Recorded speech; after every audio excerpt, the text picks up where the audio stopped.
Burası Akçakale. Yani Türkiye, Suriye sınırı. Yani Urfa. Karşı taraf Suriye, burası Türkiye. Daha önce de buralarda yaşadık ve bugün bayram. Ve şu an yağmur yağıyor. Kimse yok. Şuraları gördüğümde 1999 aklıma geliyor. İsterseniz veteremize girelim, o zamanı görelim.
Bak Barzan.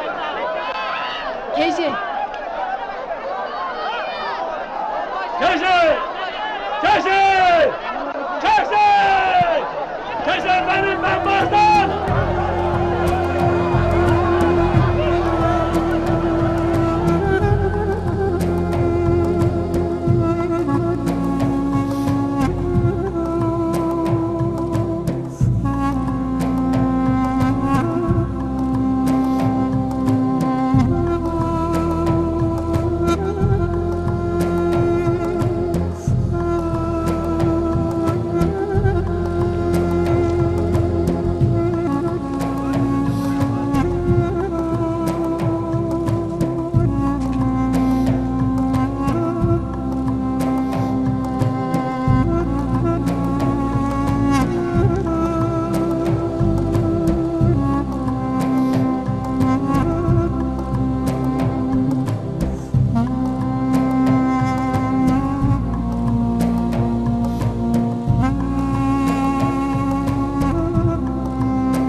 عليكم إخبارية إنه حاول إن وجد في جاسوس هنا. مخفي أحد هارب. سنكتشف على البيت. مقبوض عليكم لازم تجوا معنا. Ne diye? Tutuklu. Karakola kadar gelmemizi istiyor. يلا يمشوا بسرعة.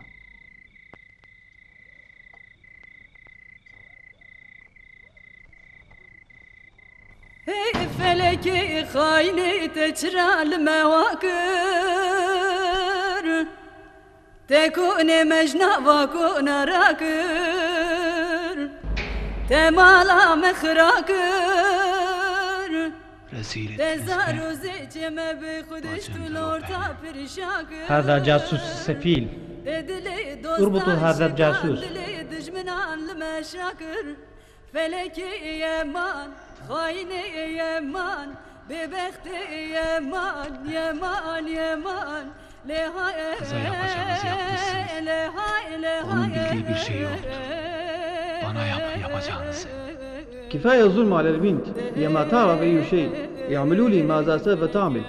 اربطوا على هذا الظلام الكهرباء. Alçaklar! Alçaklar!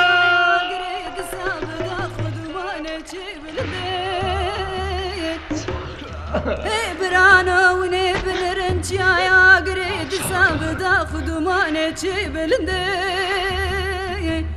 دقاما اخوا بلند كرير شاخ وقريدا يا حزني بويا باندك يا هندي Muhakkak Barzan var. İnşallah. Ateş. Esma Ateş. Burasını arıyor. Burasını. Esma Ateş. Suriye tarafında terörün girişinde. Hasan Yılmazer. Hasan Yılmazer. Amcasının oğlunu arıyor. Hasan Yılmazer amcasının oğlu. Murat'ı. Hasan Yılmazer amcasının oğlu Murat'ı arıyor.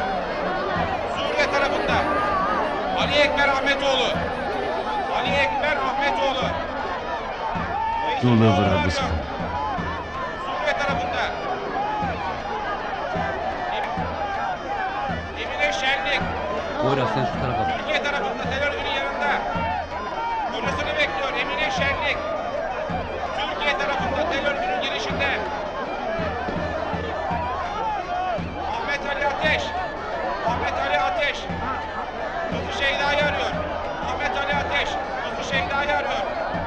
Suriye tarafında girişte. Abdullah Güzel. Abdullah Güzel. Oğlu Ercan'ı bekliyor. Abdullah Güzel. Türkiye tarafında girişte.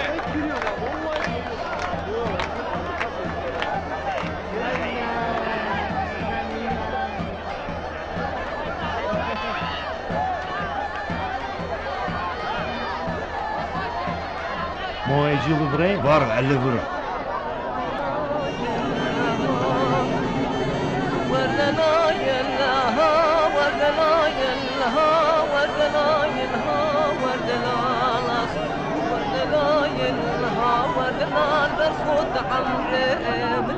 Tamam.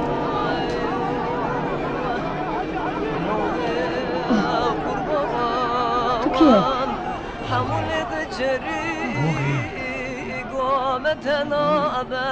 غازي هوالو قرام زكهل راب سري خبد سري يا غدلا حيران. Rahat durun. Hepinizi göreceğim. Bir durun. Abi seni görmek için. Alın öpün lan. Merhaba Azat abi. Sizi tanıyabilir miyim? Mahmut. Mahmut.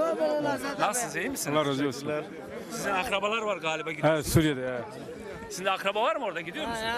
Suriye'de var akraba. Peki teşekkür ederim. Hayırlı eva. Nasıl abi? Başın. Hala başın. Allah baş. Bu ne başın sazi başı? Arayan baş ya. Sen de iyi olur Azat abi biz de iyi. Elhamdülillah. Aslan gibi, elhamdülillah. aslan gibi. Hatırlarsanız 6-7 sene önce acı vardı, gözyaşı vardı, matem vardı ama bugün bunlar geride kaldı. Evet. Siz onurlu yürekli halkım daha güzel şeylere layıksınız. İnşallah evrensel düşüneceğiz. Belki de bu terör örgütler kalkacak. İnşallah. Yaşasın Türkiye halkı diyorum. Hepinize teşekkür ediyorum. Model var vaziva. Model var vaziva. Sizin de bayramınız kutlu olsun. Sizin de bayramınız kutlu olsun. Bayramınız kutlu olsun. Sağ olun. Herhalde karşıya geçeceksiniz. Bayramınız kutlu olsun. Nice bayramlara diyorum. Nice güzel yarınlara. Hayırlı eva. Çertkine. Halavat. Merhaba. Çertkine boş. Sağ olun. Çay bro. فراغ أشياء من Bu ne? سوري Ban Suriye. Ben bunları gördüğüm zaman النظام 1999'da sınırdaki o görüntüleri gözümün önüne geliyor. Bunları hep atıyordunuz, kırılıyordu. Yerine ulaşmıyordu. Vakta ki sınır mahid dikir asker orada havun ve havdır nodidi ve ancak das hel dikir ve tış tabit avcı kıştu nodi geçişine merhaba. Ölen bir kişi dedin yanınıza Aman daha Tam yanınıza duruyor. merhaba. Naha sınırı bayağı hune her ne bedere. Duvara uğurba. O duvara uğurba. Duvara uğurba. Kodayla bacırası. Merhaba, bayram mübarek olsun. Nasılsınız? Selam aleyküm. Hidayet mübarek be. Merhaba. Ehlen ve sehlen. Ana merhaba. Vara uğurba. Merhaba. Sağ olun. Başın. Kodayla bacırası. Merhaba, vara uğurba. Azat. Azat naz ne yapın? Merhaba. La naz değil. Hoş bulduk. İyi misin? Bayramın mübarek olsun. Sağ ol. Teşekkür ederim. Merhaba, siz tanıyalım. Siz Türkçe bilmiyorum. Suriyelisiniz. İsterseniz Kürtçe konuşalım. Ben tercüme edeceğim sonra. Hun halke Suriye'ne, اه yani hun kurmancın, اريم كرمانجن diyata babet elvene, اه ama telefona tubukamaya. اه Yani siz Suriye kökenlisiniz, Suriye'de Kürt kardeşlerimizdensiniz. Evet. Ama bize gelin geldiniz. Ve yıllar önce herhalde bir beşik kertmesi olayı var. Öyle bir durum var. Ama bir türlü gerçekleşmedi. Ve kaç senedir evlisiniz? 4 senedir. 4 senedir. Demek ki o acı, o matem, o gözyaşı, o tel örgüde bayramlaşmalar kalktı. Kapılar açıldı. Evet. Ve rahatlıkla akraban olan bacımı eş aldınız. Amcamın kızıdır. Amca kızdır yani Evet, akraba diyorum. Evet, akrabayız. Ve eş aldınız. Şu anda kaç çocuk var? 2 çocuk. Bir Maşallah. bu, bir o. 2 tane çocuk. Bunu da öpeyim. Hele bunu da bir öpen bakalım. rahmet. Gerçekten güzel bir şey. Şimdi amca çocukları ve yıllarca tel örgüler arkasında ancak bayramdan bayram birbirlerini görebilmişler. Ama gözyaşı dökmüşler. Ama şimdi mutlu bir tablo var. İşte bir aradalar. Ve şimdi gelinimiz anne babasını ziyarete gidiyor. Evet. Ve az da olsa Türkçeyi anlıyor ama konuşamıyor. Ama Anlıyor. kendi dili Kürtçeyi biliyor, Arapçayı biliyor. Evet, biliyorum. Her lisan bir insan demektir. İnanıyorum Türkçeyi de öğrenecektir. İnşallah. Bacımın yolu açık olsun. Sağ ol. Orada anne babana selam söyle. Aleykümselam. Reyate baba, deo baba Slavka. سرچاوي Ve azat اهلا Slavka وسهلا yani. سرچاوي اهلا وده وسهلا يبقى الوزير. سرچاوي Var اهلا orada. Sağ ol. Uğurlar olsun. Sağ ol. Ceylanpınar'dan merhaba. Güzel bir gün, bir bayram sabahı. Barışın, kardeşliğin olduğu yer. Suriye, Türkiye kökenli Kürt, Arap, Türk kardeşler. Bugün kucaklaşıyorlar, bayramlaşıyorlar. İşte şurada 6 sene önceyi bir hatırlayalım. O kadar gözyaşı vardı ki, o kadar acı vardı ki, o kadar hasret vardı ki, ağlayanlar, sızlayanlar birbirlerine hediye atıyorlardı. Arada askerler vardı, güvenlik sağlıyorlardı ama sağlayamıyorlardı. Ama gözyaşını dindiremiyorlardı. Ama acıyı hafifletemiyorlardı. Acı, matem hep vardı. Hep vardı. Ama bugün yok. İsterseniz o görüntüleri bir tekrar hatırlayalım ve filmimizle baş başa kalalım. İşte Azat'la Barzan'ın hikayesi burada başladı ve burada sonuçlandı. İşte burada. Gel son nefeste gel dermanım yar yar.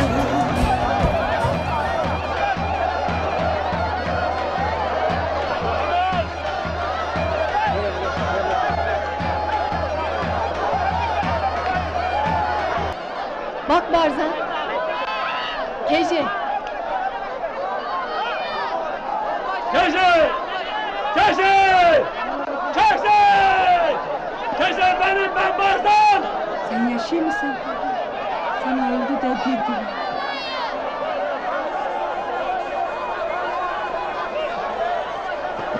Oğlum bu. Maşan. Hani çocuk. Hamur! O Barzan sen misin? Sen yaşıyor musun? Ama o çocuk kimin Hamur?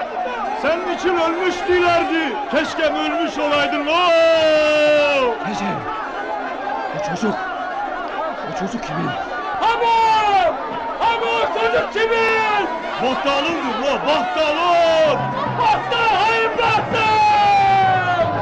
Allah'ın lanet ettin! Demek babam ağalık gücünü böyle gösteriyor. Artık o benim babam değildir. Koruculukta, ağalık da yerin dibine batsın. Barzan!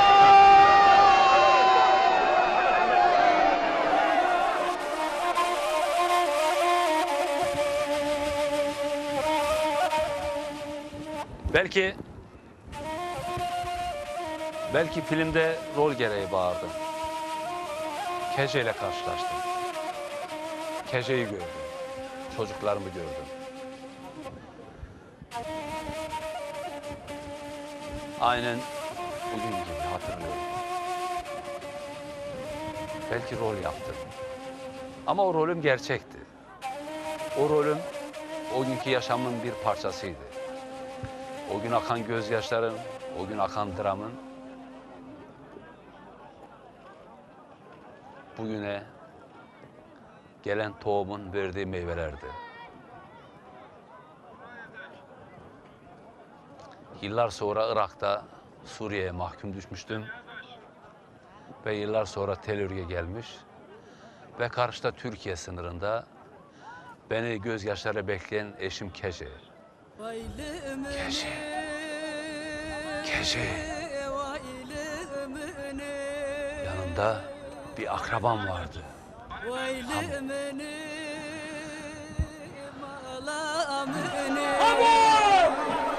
Çocuk kimin? Bahtalındır la, bahtalın! Bahtal, hayır bahtal!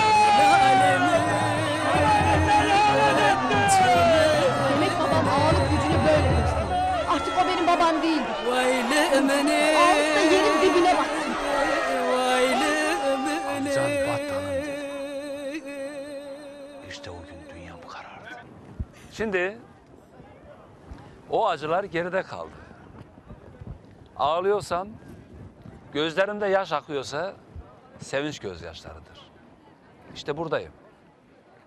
Yine halkımla beraberim. Halkımın dün acısını paylaştım. Bugün de sevincini paylaşıyorum. Sen karşıya geçeceksin. Kimin var şimdi sen orada? Amcalarım, Amcaların var. Kimle gideceksin? babamla. Babana gideceksin. Peki Servet, sen kaç yaşındasın? 16. 16. Demek ki sen 10 yaşındayken burada Tel Aviv'de bayramlaşma var. Sen o zaman var mıydın burada? Görüşme vardı.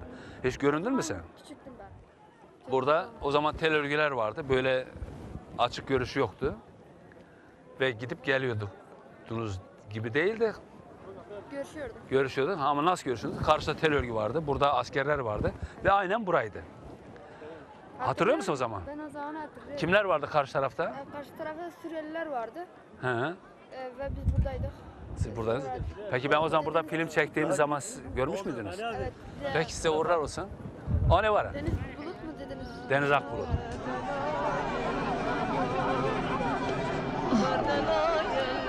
Türkiye.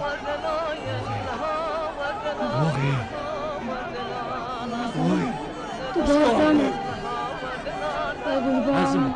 Esma. Koç çabakmış kemire, ne oyundu? Gel açıl diye. Da bağırın.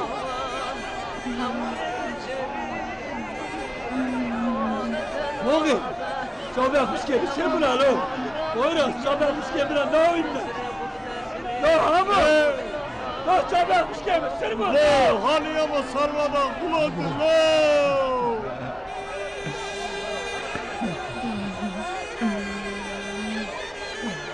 O günü hatırlıyorsun.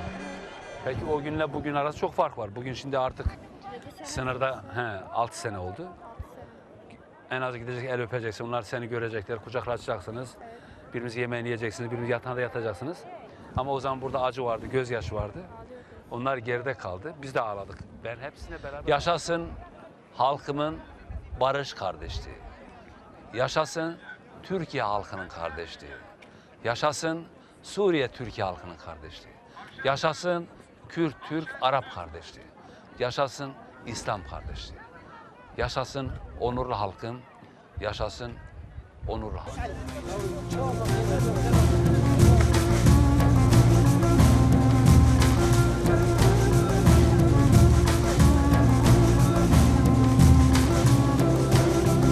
Uğurlar olsun.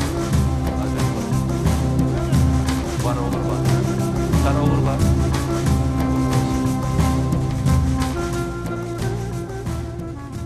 Merhaba. Güzel bir günde Peygamberler şehri Urfa'da ve Urfa'nın güzel bir beldesinde Akçakale'de bayram gününde Suriye-Türkiye sınırının birleştiği yerde burada belki bir lisanla değil, belki bir dille değil, 3-5 dille konuşacağız. Türkçe konuşacağız, Arapça konuşacağız, Kürtçe konuşacağız. Çünkü ancak bu 3 dille biz birbirimizi tanıyacağız.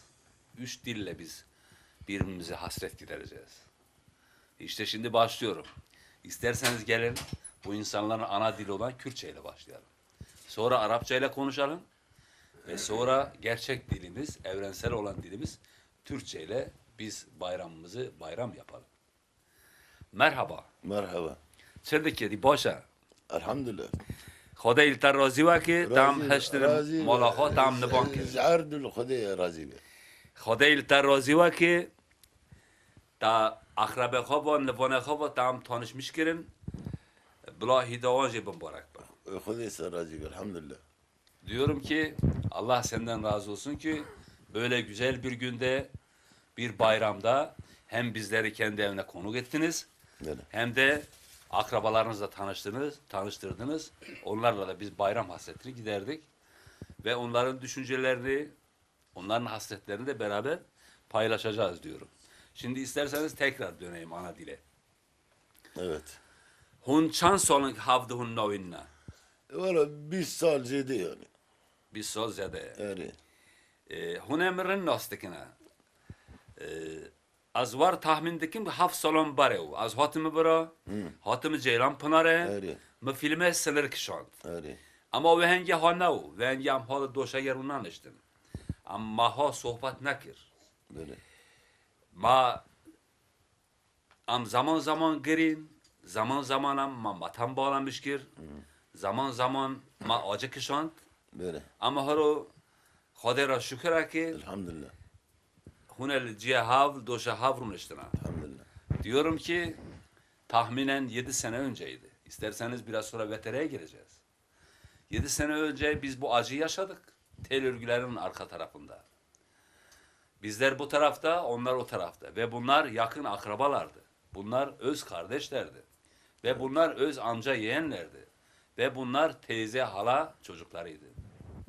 Ve hatta bunlar çocuklarının beşik kertmesi yapmışlardı. Ve bunlar birbirine kavuşamamışlardı. Ve çocuklar büyümüşlerdi. Öyle bir gelenek, öyle bir kültür, öyle bir anane vardı ki çocukları zamanında beşik kertmesi yapmışlar. Fakat 40 seneyi bile aşmış bir zaman oldu ki bunlar evlenemediler. Bunlar ancak mektuplarla görüştüler, mektuplarla hasret giderdiler. Bunlar birbirlerinin cenazelerine gidemediler. Ama şimdi senede 2 günde olsa bir bayram bunlar gidiyorlar, bir bayram bunlar geliyorlar. Güzel bir günde, güzel bir muhtar, yani Akçakale'nin muhtarı. Hemen yanı başında. Akçakale'de yetişmiş, eğitimli öğretimini görmüş ve halkı içinde bir fert. Ve hemen onun yanı başında. Kendisinin öz amca çocuğu olan ve dedim ya töre gereği bir beşik kertmesi. Birbirine sevdalı olan 2 genç.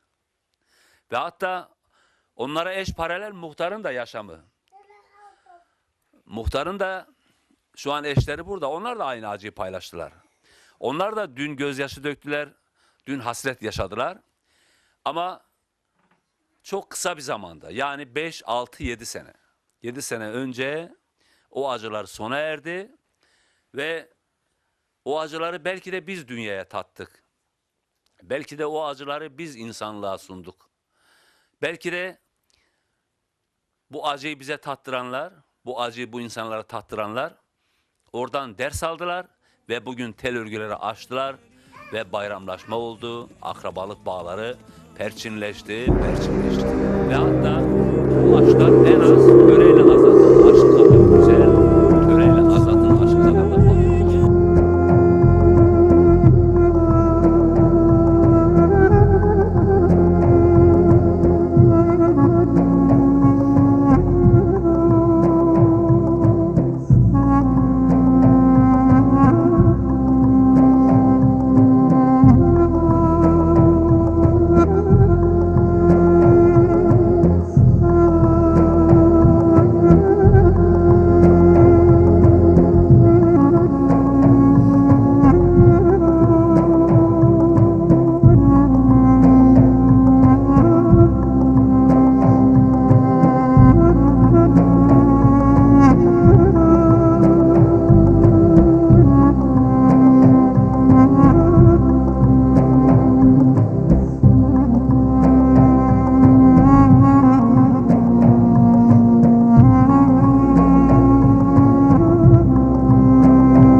Hoş geldin.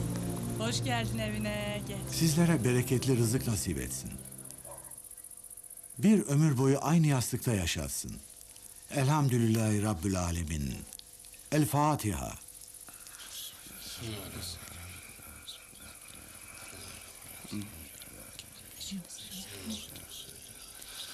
Amin. Amin.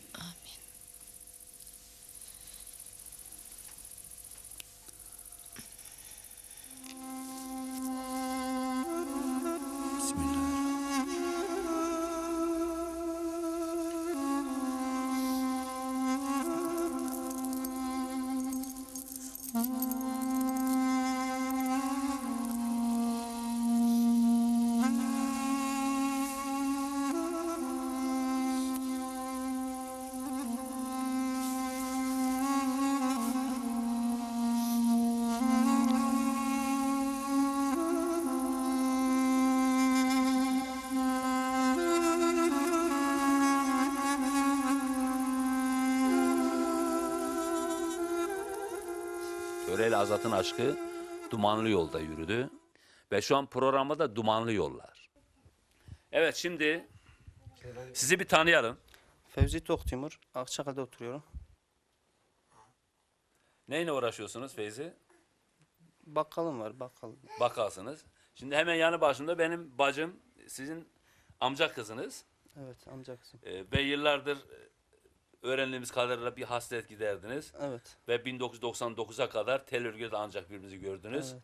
Ve büyüklerinin beşik kertmesi olarak birbirimize sevdalıydınız, sevgiliydiniz ama şimdi ve 6 yıldır da evlisiniz. 6 yıldır evliyiz ve mutluyuz. Ve mutlusunuz. Evet.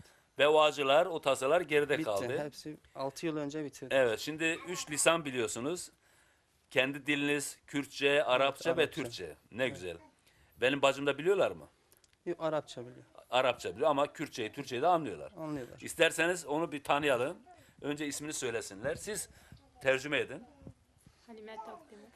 Halime Toktimur. Türkçeyi benim kadar benden daha güzel biliyor. Öğrendi biraz artık. O Peki. ismini öğrendi yani. Peki. İsmini öğrettik. Peki şu an Halime'nin akrabaları, amcaları, anne babaları da buradalar. Onları da şimdi tanıyacağız. Evet, buradalar. Ve şu an hep bir aradasınız. Bir aradayız, evet. Ve hep bir aradasınız. İnanıyorum Kurban Bayramı'nda da sizler oraya gideceksiniz. Kurban Bayramı'nda inşallah biz Ve gideceğiz. hanımınızla beraber Beraber gideceğiz. kayınvalideyi, Ailesiyle. kayınbabayı, kaynanalarınızı ziyaret edeceksiniz. Suriyeliler, Türkiye'liler hep akraba, iççeler. Ve şu anda bu kaynaşma zaten sağlanmış durumda. İşte bir tarafta Suriyeli erkek kardeşlerim var, anne bacılarım var. Ve burada yine bir güzel bir gelinimiz var ve oğlumuz var. Yanı başında muhtar var ve yine onun eşleri, akrabaları var. Ve burada da az çok Türkçeyi, Kürtçeyi anlayan fakat konuşamayan, Arapçayı iyi bilen Suriyeli kardeşlerim var. İşte şu anki yeğenimiz de hem onların hem de bizim torunumuz. Evet.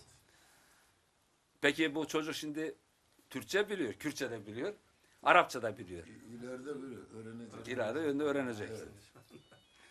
Peki oradaki çocuklar okuyorlar mı? Onu sorabilir miyiz? Okuyan yok mu? والله ناس هندسه ناس Biri mühendis okuyor. Mühendis olan var. Maşallah. Peki kız çocukları buraya oranla nasıl okuyorlar mı? البنات زاد يقرأن والله ناس تقرا ناس ما تقرا bazı okula gidenler var, bazıları da geçmiyor yani kısım kısım. Peki kendi kız çocukları okuyorlar. Kız çocuğu okuyan var mı? Var. Var yani. Orada babalar istiyor kız çocukların Tabii, okumasını. onlar da aynı aşağı yukarı. Bizim şu andaki Akçakale ortamıyla oranın ortamı aynıdır yani. Peki orada yabancı dil olarak Arapçadan başka İngilizce, Fransızca veyahut da Kürtçe, Türkçe eğitim lisan var mı? Veyahut da okulda eğitim var mı? Var. Var mı? هي اللي اسمها بالمدرسة يلا بالانجليزي Fransa, İngilizce, Fransa, İngilizce, Almanya, Rusya var. İsterseniz biraz da annemizi tanıyalım. Önce ismini, soyadını bir zikredelim. يقول اسمك شو اسمي سعد بن سعد اسمه الترك لا اسم بلان بالعربي هاجر اسمه هاجر Hacer ana. Hacer ana. Hacer ana kaç çocuk var? كم ولد عندك؟ 7 ولاد 4 بنيات 7 erkek 4 kızım var. 7 erkek 4 kızı var. Peki kaç kızı burada Türkiye'de evli? شو بنية عند شين مجوزات بتركيا يقول بتركيا 3 وبوحدة بسورية. Türkiye'de 3 kız evli, Suriye'de orada bir tane kız evli. لي عمات بسورية، عمتي ماتت بسوريا ما رح شفتها ما يدشروني ما خلوني. Ne diyor? Teyzem Suriye'de, kendisi orada vefat etti. İşte bu vesileyle Türkiye ve Suriye'nin yöneticilerine de teşekkür ediyor diyor bu imkanları bize sağladığı için. Peki şöyle söyle, beni tanıyor mu filmlerimden? تعرفينه من المسلسل هو تعرفينه؟ ايه حزار حزار حزار بالفيلم شفته وانا ولي كل ما يطلع الفيلم ظل قاعد انه انا البيت علق ما اقوم. Ne diyor? Diyor ki ben Hazar'ı tanıyorum, filmlerini de seviyorum. Evim bile yansa kalkmam ile onun filmlerini seyrederim. De ki Azat da sizi seviyor, onun için burada. يقول هو زي يقول عمن احنا نشتهيهم من هذا. تمام انا زادناتي عمل اشتهي جيت ماني عادله قمت من الفراش جيت تساوي فيلم بساقته. Peki o dünkü acıları, o gözyaşlarının dinmesi için benim sınır filminin vesile olduğunu biliyor mu? Dün o artık acılar geride kaldı. Şimdi iki devlet de şeffaf oldu. Kardeşleri barıştırdı, evlendirdi. Bunları biliyor mu? يقول تندلين انه من 99 وقت بحساب صار قام العلاقات قاموا يروحون ويجون. تندلين انه هو بحساب صار وسيله على الشغله هذه؟ ندلل ليه؟ انه هو صار سبب. من اول من طلع بالتلفزيون قمنا ندحج ونعرفه. Yani diyor ki televizyonda bu olayı televizyonda olduktan sonra yani yayınlandıktan sonra bu konular daha da açıldı, daha da gelişti. Biz bu konulardan çok memnunuz. İnşallah daha güzel günlere gidilecek. Bir tarafta babam, bir tarafta amca oğlun. Babanın amcası ya amcan sayılır. Hem de kayınbaban. Evet. Zannedersem 4 senedir. 4 senedir. Gelini getirdiniz. Evet. Peki siz daha evvel amca olarak tanışıyordunuz da. Amca kızını görmüş müydünüz? Gitmiştim, bir ara gitmiştim. Görmüştünüz. Evet, görmüştüm. Ama bu ara mektup, fotoğraf falan birbirimize yani tanıyoruz, yakını tanıyordunuz birbirimizi. Evet. Peki lisan olarak gelinimiz Türkçe biliyordu mu veyahut da Kürtçe biliyordu mu? Hayır, yalnız Arapçayı biliyordu. Yalnız Arapça biliyordu. Ben de Arapça bildiğim için anlaşıyorduk. Yani. Araşıyordu ama şimdi herhalde 4 senede Türkçeyi öğrendi. Kürtçeyi de zaten öğrendi herhalde. Evet. İyi maşallah. Peki bu şimdi hangi dili biliyor? Kürtçeyi mi biliyor, Türkçeyi mi biliyor? Bu şimdi yalnız Arapçayı. Yalnız Arapçayı biliyor. Evet. Ha biraz annenin o zaman ağırlığı daha ağırlığı var. Annenin daha ağırlığı var. Evet. Tabii ki çocuk. Peki o zamanki acıları ilk defa dünya kamuoyuna, dünya sinemalarına, dünya televizyonlarına ben sınır filmimle kanıtladım, gösterdim biliyor mu? يقول يندل انه اني اني نشرت هذا انه يكون لنا خبر ايه صار لنا خبر ايه biliyorum diyor. Haber var. Biz seyrediyoruz, biliyoruz diye kendisi. İşte kardeşime söyle ben de o acılar geride kaldı. Ben ne mutlu ki o acıları geride bıraktık. Ben de bugün o tadı almak için buradayım beraber. أنا زهقان مشان أشوف شلون صارت بحسب المشاكل شلون صارن تتجددن تتحسنن. لا ان شاء الله بتحسين واحنا نشكره على الوضع هذا. Kendisine teşekkür ediyoruz bu girişimlerinden dolayı, o yapmış olduğu yayından dolayı, bu gelen bu duruma kadar geldiğinden dolayı kendisine teşekkür ediyoruz. Sizler şu an akrabalarınızın aranızda olmalarından dolayı mutlusunuz. İnşallah siz de gelecek Kurban Bayramı'nda siz de oraya gideceksiniz. Ne diyeyim? Cenab-ı Allah daha güzel günler, daha güzel yarınlar versin.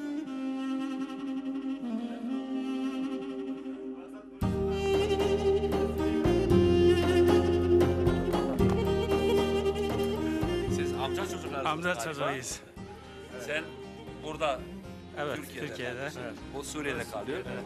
Peki ne kadar zamandır birbirinizi görmüyorsunuz? Aşağı yukarı bir 15-20 yıldır göremiyoruz bizi. Kendine göremem. Bu kesin burada değildi.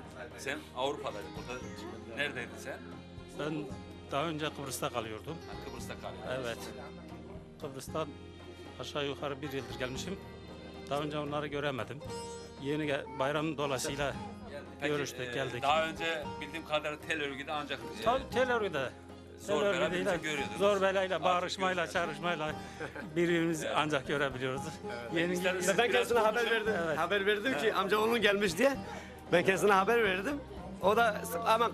Daha önce siz bir konuşun. İsterseniz ben dinle. Ben sizi baş başa bırakıyorum. Evet. زين ان شاء الله بخير. شلونكم انتم؟ والله بخير. شلون العرب؟ شلون الحمد لله زين. شلون الاعمام؟ شلون الولاد؟ شلون؟ Seninle daha evvel görüşmüştük. İşte durumu böyle bir kamera aktaralım. Zannedersin sen babanla bacanaksın Suriye'de. Doğrudur. Peki aldığınız eşleri akrabalarınız. Evet akrabalarımız. Nasıl Teyzemizin oldu kızı. bacanak olmanız? Önce babam evlendi. Daha sonra aradan 1-2 yıl sonra geçti. Babamın eşi, onun kız kardeşi bana getirdiler. Ben aldım. Evet. Kaç senedir evlisiniz? 1 senedir evliyim ben. 1 sene evlisiniz. Babam 5 yıldır evlidir. Peki sen nişanlını daha evvel yani şu anki eşini nerede tanıyordun? Televizyonda mı tanıyordun? Evet, televizyonda tanıdım. Daha önce de bayramlaşmaya da gitmişim. Oradan gördüm ben onu. Peki bayramlaşmaya gitmeden önce bu televizyonda karşılaşıyorduk. Doğrudur. Evet. Sadece uzaktan uzağa görüyorduk. Evet, dosttan uzağa gördük. Ve o görüntüleri biz dünyaya tanıtmıştık ve o görüntülerden vesile oldu. Bugün televizyon açıldı ve siz de babanızla bacanak oldu. Doğrudur. Evet, Çocuk kaç tane? Şu daha olmamış. Olmamış. Daha 1 yıldır evliyiz. Yolda var yani. Yolda vardır. Babanın kaç tane? Babam bir tane çocuğu var. Yani bacanak oldu. Evet. Peki annen sağ mı? Sağ. Annen İki sağ evli. yani annene kuma getirdi. Kuma getirdi evet. Ama sen getirmiyorsun ha. Yo ben getirmeyeceğim. Sen getir. Yo getirmeyeceğim ben zaten. Suriye'nin gelin misin? Yok. Tamam. Hadi yolun açık olsun. Sağ ol.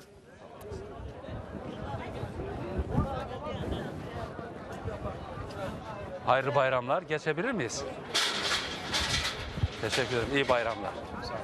İyi bayramlar. Bayramın kutlu olsun Merhaba. Barzan abi. Sizin de bayram mübarek olsun. Çok çıkıyorsun televizyonlarda ya. Yo fazla çıkmıyorum.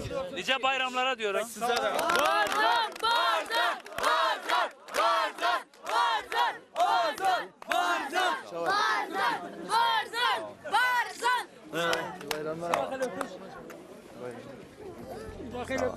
Hadi. Yanımda 5 yaşında bir çocuk var. Adı Barzan. Ve bu Barzan ismi dün sınırda yani 1999'da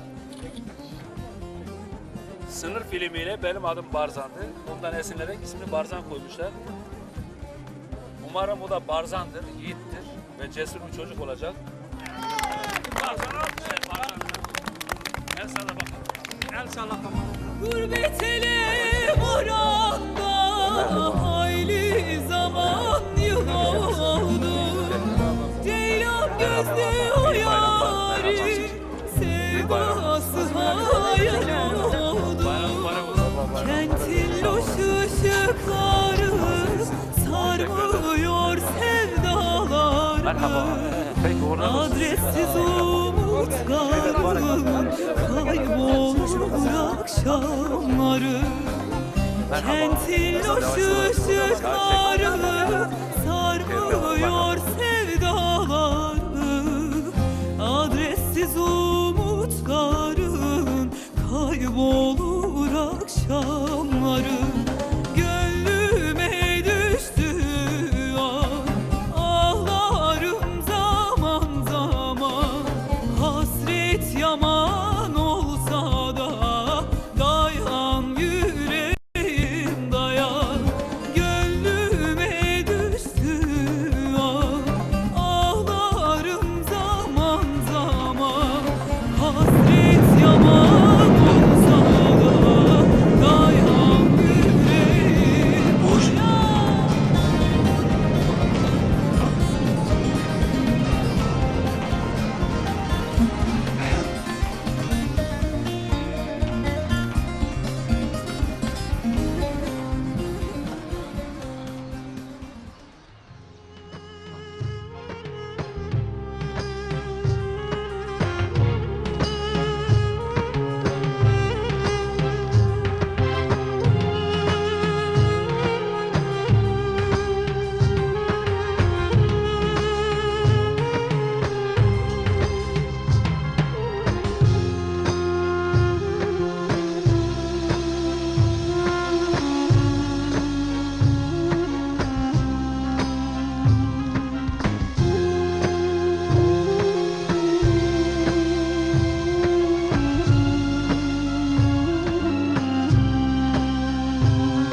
Üçüncüsü, bütün çocuklarımızın, okulda okuyan çocuklarımızın ihtiyacını görmek için buradayız. Ben sizinle beraberim.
Burası Karlova ve burası Karlova Lisesi.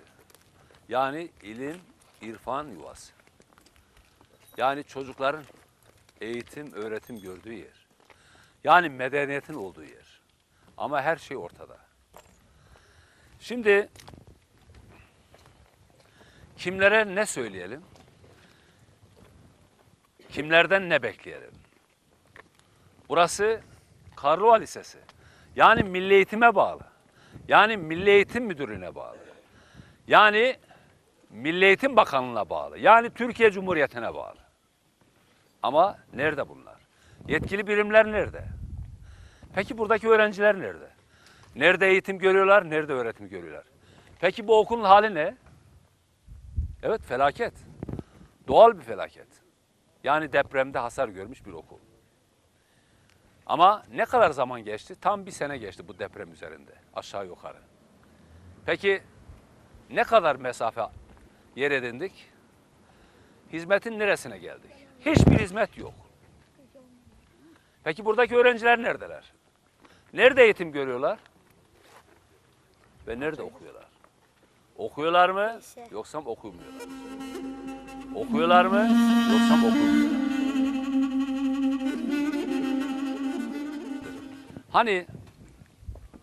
Hani eğitim öğretim kampanyası vardı? Hani Milli Eğitim Bakanlığı öncülük yapmıştı? Hani zaman zaman bazı sanatçılar ekranlarda boy gösterdiler. Kardelenler okumalı dediler. Peki nerede bu kardelenler?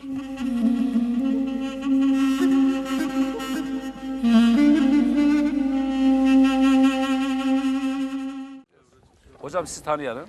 Efendim ben Mehmet Emin Sever. Aslen Vartoluyum fakat 1959 yılından beri ben bu ilçede görev yaptım. İlk 8 senesi köylerde yaptım. 1967 yılından itibaren 1984 yılına kadar burada İl Öğretim Müdürlüğü. Şimdiki adıyla İlçe Milli Eğitim Müdürlüğü olarak görev yaptım. Peki hocam şimdi biz konumuza gelelim. Evet. Bu bina zannedersem sizin zamanınızda yapıldı. Evet, benim zamanımda yapıldı. Peki o zaman da burası bir deprem bölgesiydi. Deprem ve hatta bölgesiydi. büyük hasar gören, Evet. 66'larda büyük felakete Doğrudur. boyun eğen bir yerdi burası. Burası da 66'tan sonra zannedersem yapıldı. 68'de yapıldı. Yani 2 sene sonra hemen o depremin acılarının yaşandığı dönemin 2 yılında sonra gösterildi, yapıldı. Ve o zaman peki yetkili birimler, yetkili merciler neden depreme dayanıklı bir okul inşa etmediler? O artık fennin, tekniğin bileceği şeylerdi. Biz lise istiyorduk. Biz diyorduk keşke bir ortaokul yapılsa. Ortaokul Yani o zaman yoktu yani. şöyle diyebilir miyiz? Evet. Hani gelen müteahhitler olsun, mühendisler olsun. Nasılsa size dışarı toz pembe göründüler. İşte burası depreme dayanıklı diye bir temel attı ama maalesef hüsranla bitti ve bugün çok küçük bir şiddetli depremle bu hale geldi. Doğrudur. Ve şu an yine ne acıdır ki buradaki öğrenciler köylerde gidip eğitim öğretim görüyorlar. Maalesef öyle. Peki şimdi şöyle bir memleketimizde bir kampanya başlatıldı. Başta bazı medyatik sanatçılarımız da boy gösterdiler zaman zaman bu kampanyada. Ve göstermelik diyeceğim ben çünkü ve hatta bunun başrollerinde Milli Eğitim Bakanlığı oynuyordu. Şimdi bunlar Kardelen diye bir, hele de Anadolu'da eğitim öğretimle ilgili ve başta da kız çocuklarımız okuması için bir kampanya başlattılar. Bazı sanatçılarımız da buna öncülük yapmaya başladılar. Peki şimdi onlara soruyorum burada. Hani kız çocuklarımız okuyacaklardı. Mecburi bir eğitim öğretim olacaktı. Çünkü Avrupa toplumuna girmek istiyorduk. Ama ne yazık ki burada bırakın kız çocukları, normal vatandaş çocuklarını erkek kız çocuk ayırt etmek için okutamıyorlar. Ve çok bir acı durum ki ilk defa ben burada karşılaştım. Ve ben de afalladım. Ve ne yazık ki burada okuyan öğrenciler köylerde gidip okumak zorunda bırakılmışlar. Maalesef Ve ne yazık ki çoğu da şu an okula gitmiyor. Burada yaşayan insanların 7 ayını kışta geçirdiği ve arpa, buğday ve ottan başka hiçbir şey yetişmediği ve sadece hayvancılığın baş gösterdiği bir yer görülen Karlova, ama maalesef ne yazık ki bugün hayvancılıkla da yoksun bir duruma gelmiş. Çünkü göç başlamış. Yani insanın olmadığı yerde hayvanın da olmayacağını ben düşünüyorum. Şimdi acaba burada kalan insanlar göçe mi zorlanacaklar, yoksa tekrar buraya hizmet mi gelecek ve en azından çocuklar tekrar okullarına kavuşabilecekler mi? Buradaki soru işareti halen cevap bulmamaktadır. Şimdi biz gezeceğiz, göreceğiz ve bakalım buradaki öğrenciler nerede okuyorlar.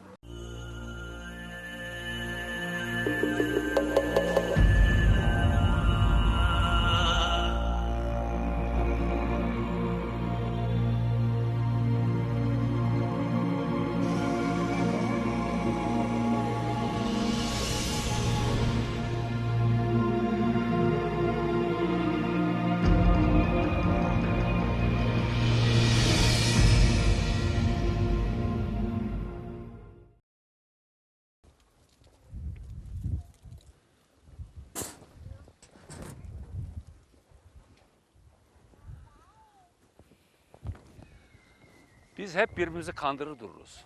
Burada da bir kandırmaca var. Nasıl mı?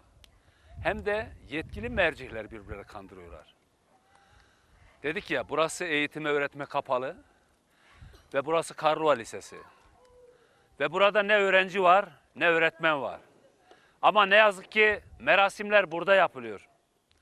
Bayram burada kutlanıyor ve hatta bu ay 10 Kasım bile burada gerçekleşti. Peki kimi kandırıyoruz? Niye birbirimizi kandırıyoruz? Niye gerçekleri anlatmıyoruz? Dışarıda göstermelik bir yakıştırmaca var. Bir rutuş var ama maalesef içerisi o kadar karanlık, o kadar acı ki şu manzaraya bir bakın. Eğer burası işlenmez bir durumdaysa, eğer burası gerçekten acıysa, eğer gerçekten burası eğitimden, öğretimden uzaksa, eğer gerçekten burada insanlar yaşamıyorsa, peki bu kutlamanın yeri bura mı olmalı? Yetkililere sesleniyorum, takdirsiz yüce halkımın diyorum. Eğer yetkili mercilere ulaşamıyorsanız, eğer ulaşma, iletişim kurmak istiyorsanız, bizler elçiyiz. Bizler halkımızın sesiyiz, bizler halkımızın kulağıyız. Bizlere ulaşın, bizi arayın, bizi zorlayın, biz eşiklere tırmanalım, biz dumanlı yolla yol alalım, biz Ankara'ya kadar sesimizi duyuralım.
Üşüyorum gelsene kar boran akşamlarda. Üşüyorum gelsene kar boran akşamlarda. Hadi çık gel kahvele, umut ol baharıma. Kaç mevsimdir suskunum, yürek ol şu canıma. Burası Karlova. Burası Karlova'nın bir köyü.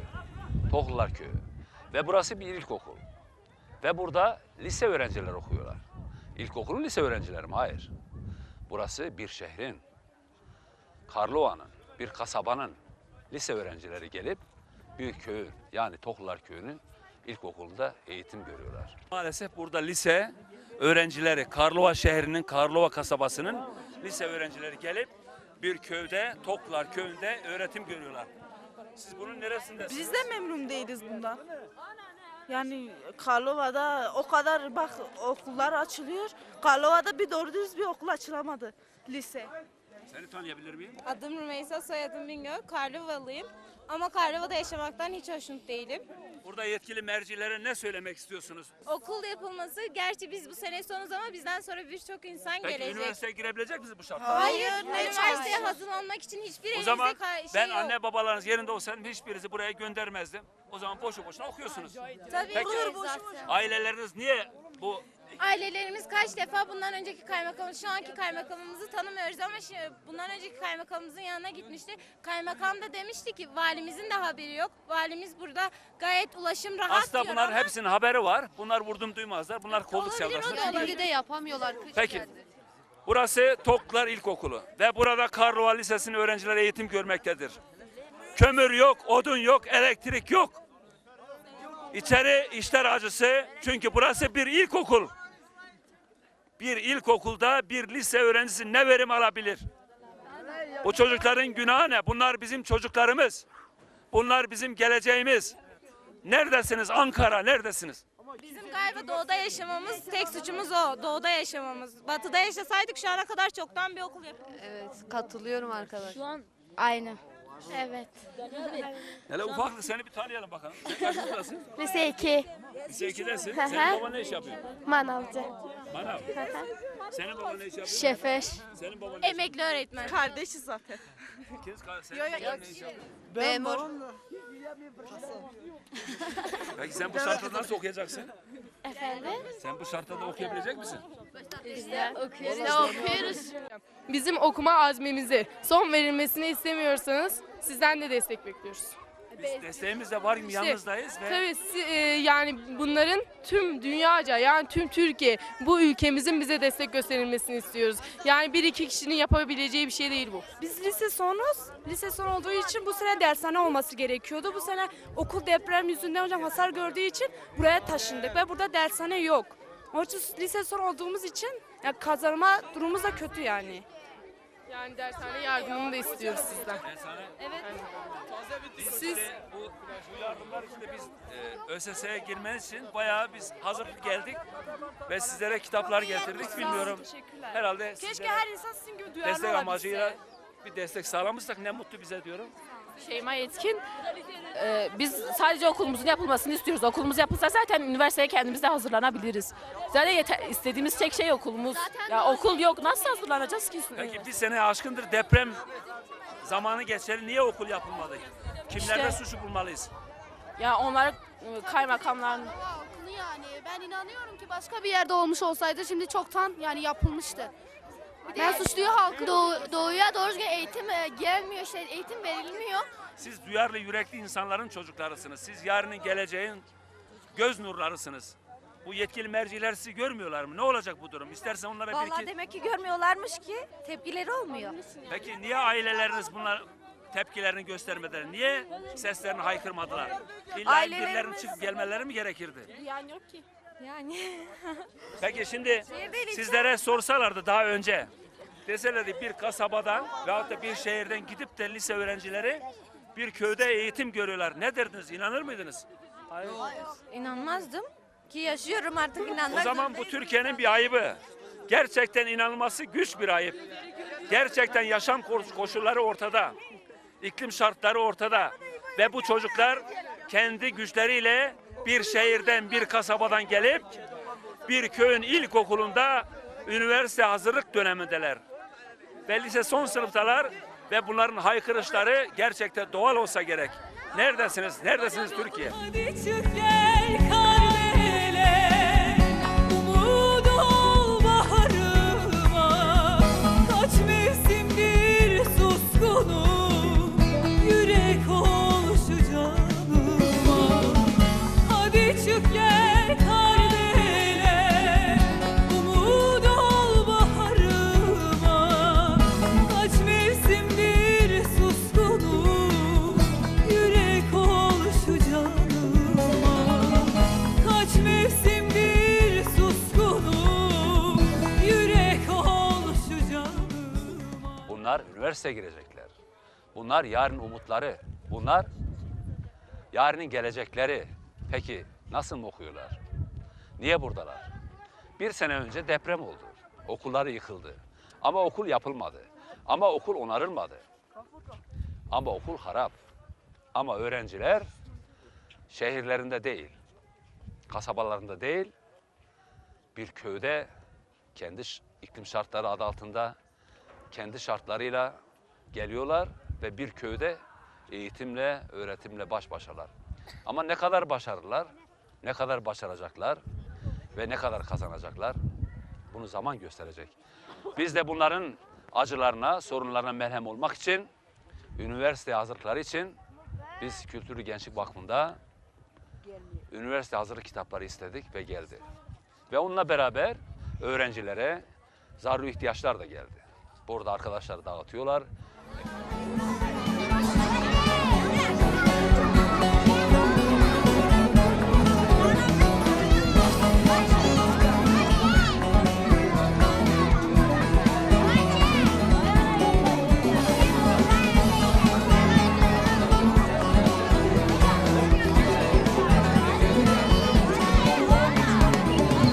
Günler ne çabuk geçiyor, bir deli ırmak gibi alıp götürüyor seni sessiz bir gemi gibi. Kaç zaman Ekip çalışıyor çünkü Dumanlı Yol'un elçileri gönül yolunda. Bugün buradayız. Bakalım yarın nerede olacağız? Dilerim bu acılarla hiçbir zaman karşılaşmayalım. Dilerim bu acıları hiçbir zaman görmeyelim. Neylerse Mevlam güzel eyler. Burada durum bu, burada manzara bu. Acılar, gerçekler. Bunlar Türkiye'nin bir kimliği. Bunlar Türkiye'den manzara. Türkiye manzaraları bunlar. İşte Karlova, işte lisesi, işte ilkokul, işte öğrenciler, işte öğretmenler. Geleceğin cumhurbaşkanları belki de burada olacaklar.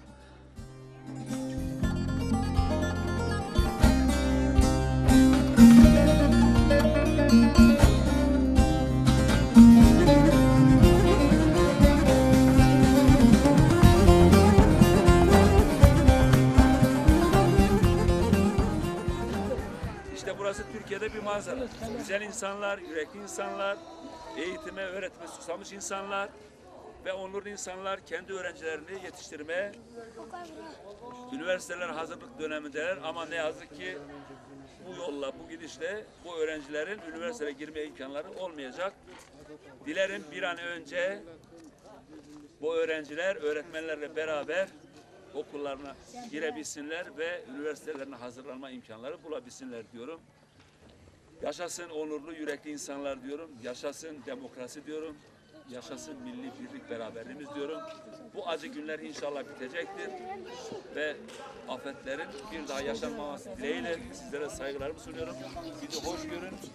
gurbet elin yolları tozlu olur yol olur. Ceylan gözlü o yâri sevdası hayal olur. Seher vakti gönlüme doğan güneşim olur. Açmamış tomurcuktur bahar olur gül olur. hasreti gönlüme doğan güneşim olur. Açmamış tomurcuktur, bahar olur gül.